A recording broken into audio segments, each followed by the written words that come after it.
આગળ વાત પાટણની કે જ્યાં ખેતરમાં પાણી ફરી વળ્યા છે અને હવે ખેડૂતોનો જે પાક છે તે નિષ્ફળ જવાની ભીતિ છે। ઉત્તર ગુજરાતમાં કેનાલનો કકળાટ હજુ પણ યથાવત છે। પાટણના ચાણસ્મા તાલુકાના ધીણોજ ગામથી પસાર થતી સુજલામ સુફલામ કેનાલનું કામ તેમજ પાણી રોકવા માટે કોઈ ગેટ ન બનાવવામાં આવતા આસપાસના ખેતરમાં પાણી ફરી વળ્યા છે। 40થી વધારે વીઘા જમીનમાં રવિ પાકમાં 2 થી 3 ફૂટ સુધી પાણી ભરાઈ જતા ખેડૂતોના મોંએ આવેલો કોળિયો છીનવાઈ ગયો।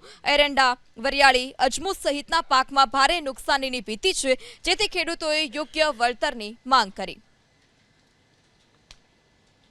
આગળ વાત પાટણની કે જ્યાં ખેતરમાં પાણી ફરી વળ્યા છે અને હવે ખેડૂતોનો જે પાક છે તે નિષ્ફળ જવાની ભીતિ છે।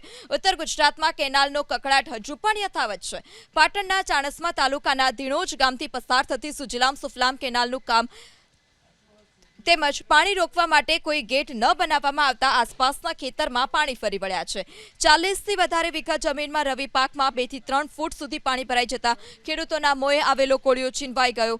એરંડા, વરિયાળી, અજમો સહિતના પાકમાં ભારે નુકસાનીની ભીતિ છે, જેથી ખેડૂતોએ યોગ્ય વળતરની માંગ કરી।